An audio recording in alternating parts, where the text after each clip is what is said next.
going on, people? What's going on? What's going on?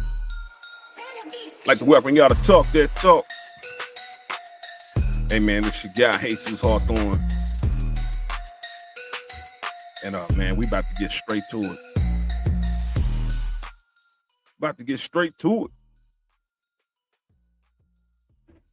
So, hey, man, well, this is what we're going to talk about this morning, man. We had some good fights that kind of happened this Friday. And here are my thoughts on the fights. You know, more or less. First of all, before I even dive in deep into the fights themselves, man, it's a few things I feel like they need to be discussed in the sport of boxing. The first thing need to happen, in my point of view, is boxing need to make tune-up fights great again. The lack of activity is really destroying the sport, and I can understand why there's a lack of activity. Fighters want to get paid, this, and that.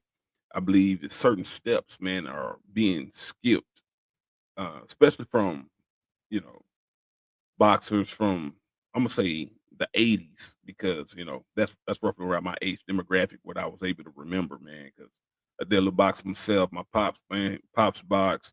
Grew up watching boxing as a kid. Big time boxing fan, man. My favorite boxer used to be Sugar Ray Leonard and Muhammad Ali. I respected a whole bunch of others, and so from that point in time up until now, I always followed the sport. I always followed it and liked the sport. And even when I was in the army, I actually did some boxing when I was active in the army.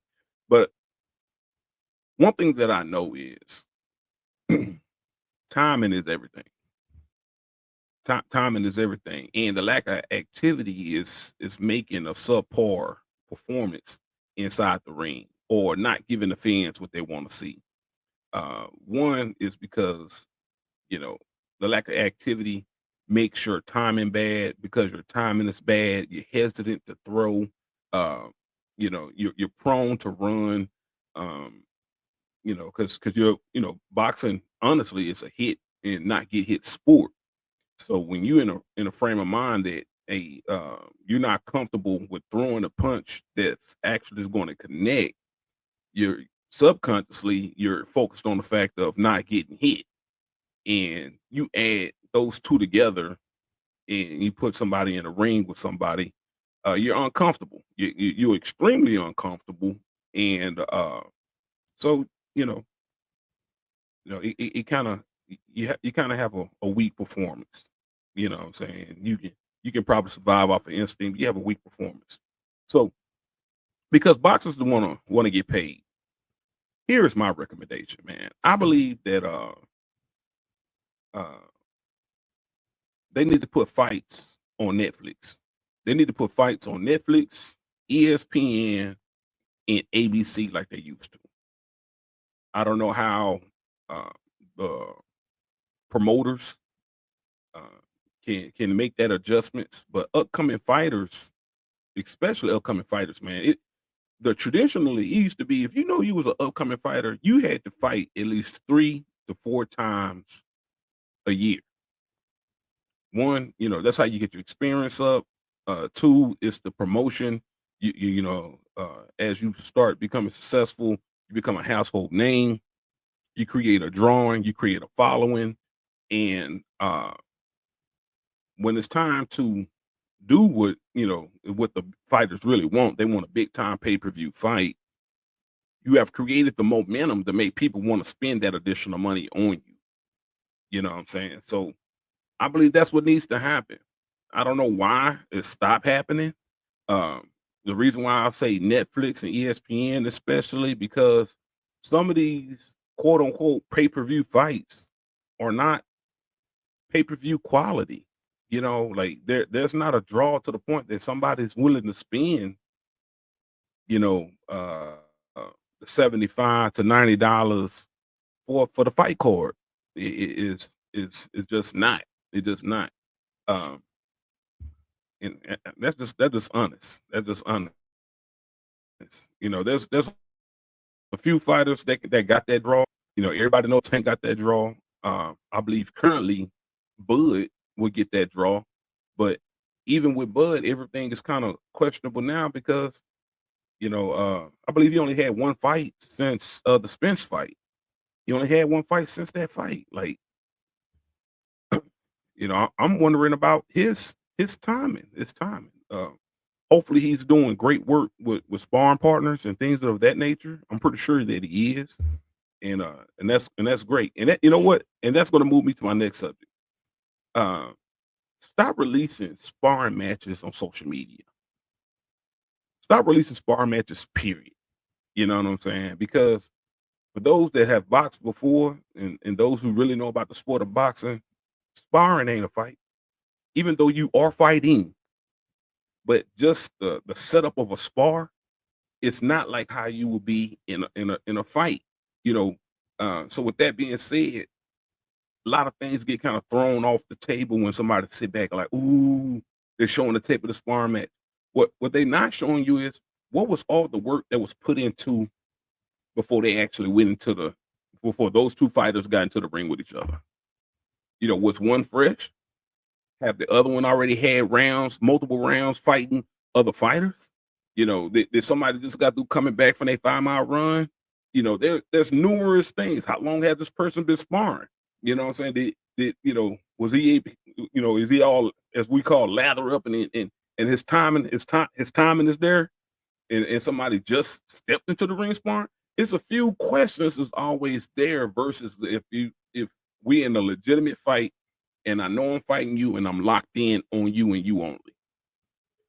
Sometimes when people spar, man, they would just like, hey, I just want to see where my fighter is at with your style. You know what I'm saying? I just want to see where my fighter is at. So especially when you up and coming I hate to say it this way because people shouldn't be doing it anymore, but people, it's a known fact that people have done it, probably still doing it, and go do it some more. It's almost like for those who fought dogs before, you're trying to see where your dog at. You know what I'm saying? What type of heart your dog got, and how does it operate against this type of competitor, this, and that. So it's just to see. It's just to see versus when you doing a legit fight, that means I'm locked in on you. That means it's mono on my you are it. You're the show. So all my training, everything that I'm doing is for you in particular. When you sparring, it's just to see. You're like, hey, let me see something. Let me see something real quick. And with sparring, sometimes you gonna have good days, you gonna have bad days. There's been days where I just straight up smoke people. Boom. There's been days when people done gave me problems. You know what I'm saying? People done gave me problems, but there's a multitude of things that could attribute it to that.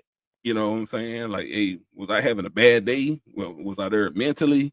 Was I tired from the work that I did previously before I even came to the gym?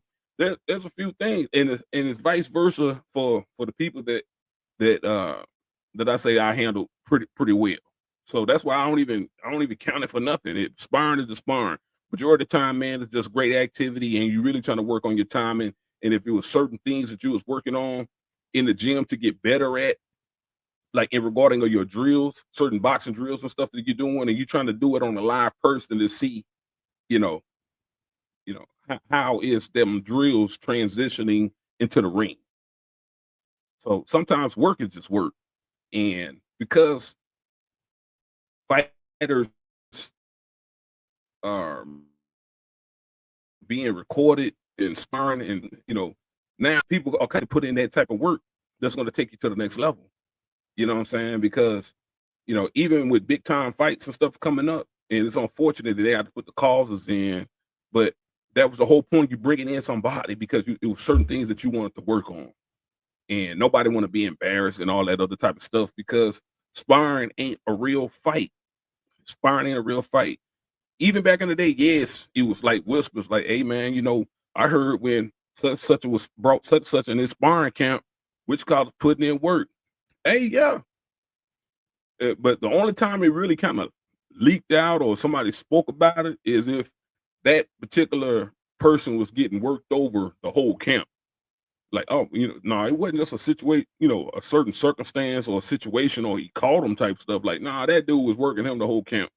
And that's why we knew he was gonna be the next up and best thing because when such brought him to the camp, man, he gave him big time problems. Normally that's the case, but in today's social media, somebody could have had a good 3 minutes.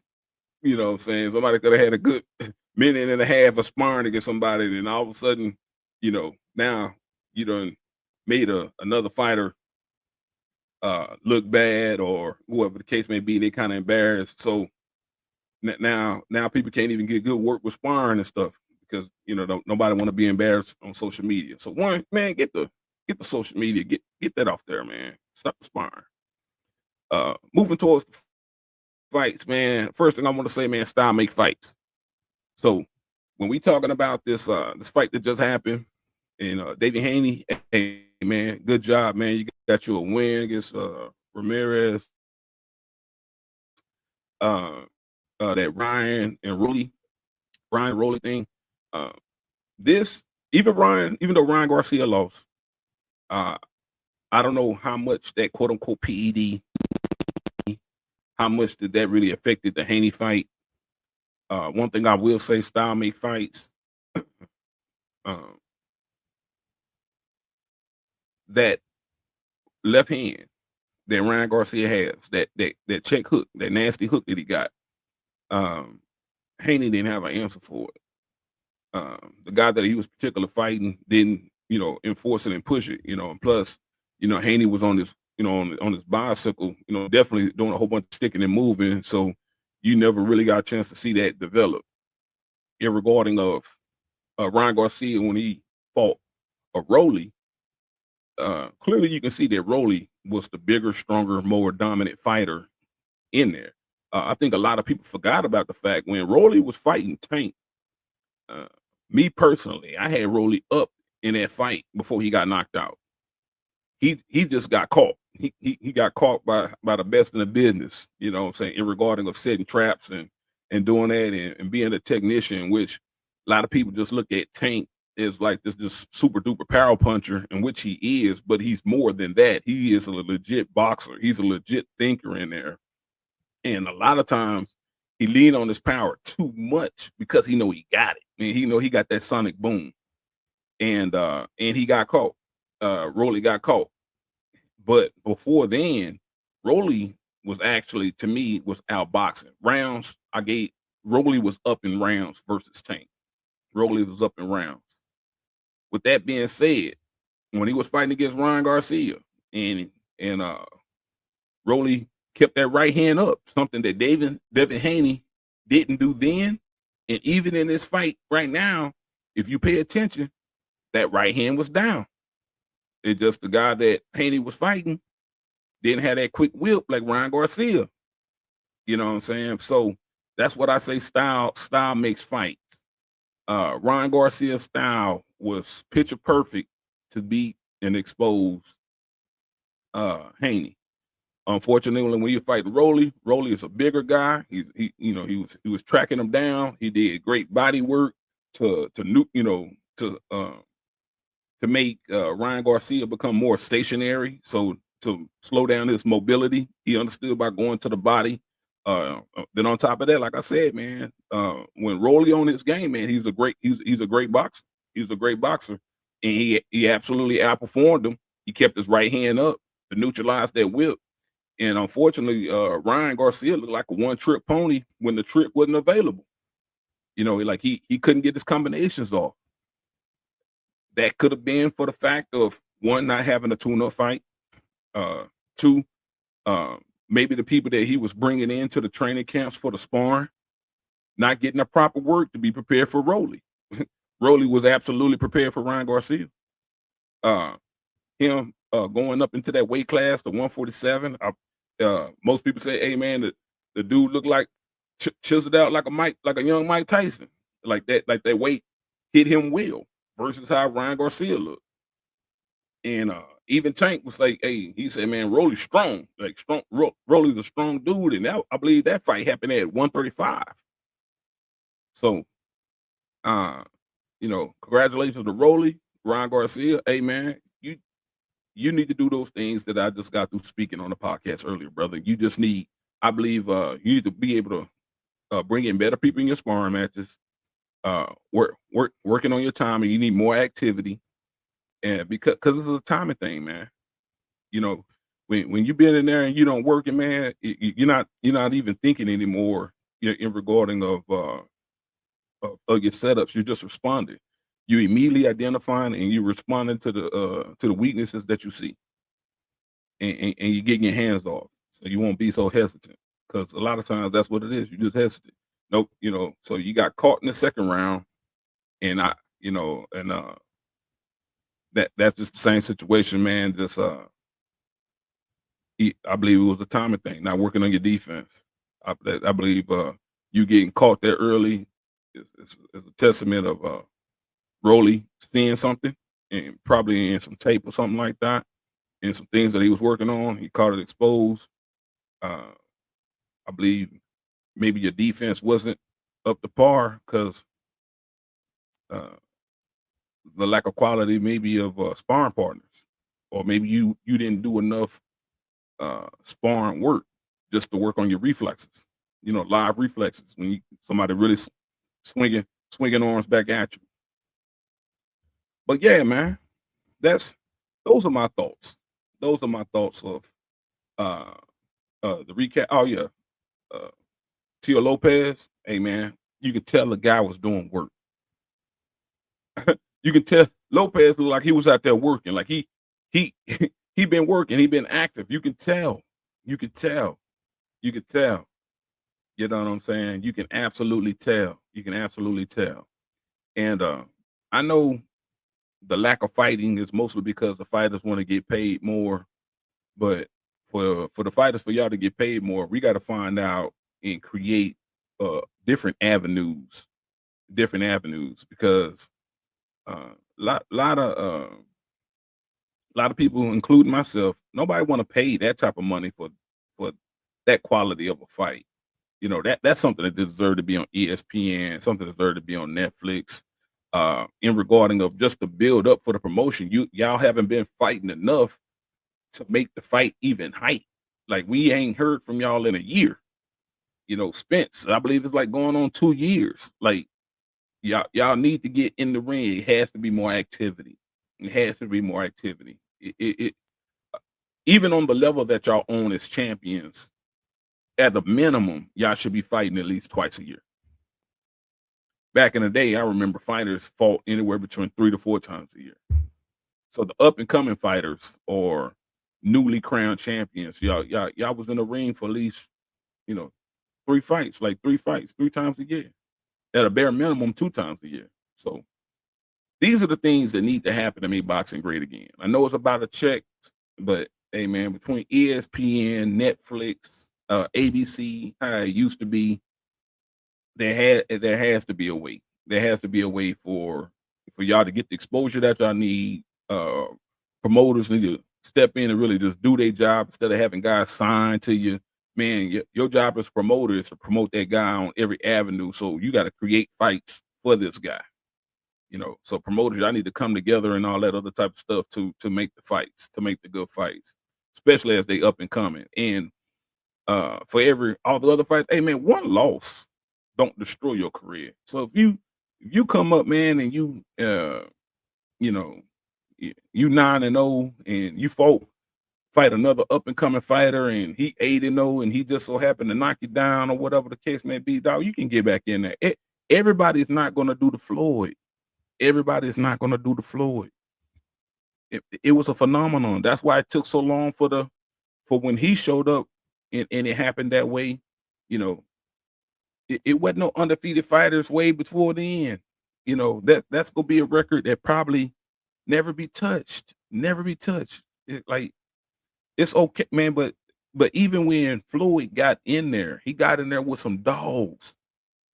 Matter of fact, there's a few fights that some people say that, you know, people say he lost. He got the unanimous split decisions and stuff like that, man. But he got in there with them and went to work, and it just so happened that judgment went his way. But the key word is he got in there with them, with those type of fighters. He took those fights. He put in that work. Hey man, Let's make boxing great again, man. Step in there, man. Just be able to put in that work. Go get that work, man. I know a lot of people want to talk about the Pacquiao thing. Yeah, I believe that fight happened 5 to 6 years too late. But at the same time, he did get in there with Pacquiao. It take two to tango between the promotions and all that other politics type stuff. You know, it slowed up the fight. But even with his 50-0, he got in there with some dogs. He absolutely got in there with some dogs, and he handled business. So, hey, man, come on, fighters. Let's make it happen, man. Let's make boxing great again. Man. But guess what, man? That's your guy, Jesus Hawthorne. Those are my thoughts on this boxing trip, man. Teofimo Lopez handled business. Devin Haney, hey, man, he was working his jab. Garcia and Rolly, hey, Ryan, man, you got to do more sparring. Rolly kept that right hand up so that left hand, that check hook, it wasn't landed. It couldn't happen. He didn't know what to do. So, not knowing what to do, man, that was caused a lack of planning. That moves the team because of lack of training or quality training. So let's fix those things, man. Let's make boxing great again. And it's your boy Jesus Hawthorne on Talk That Talk 254. Y'all have a great weekend. Peace.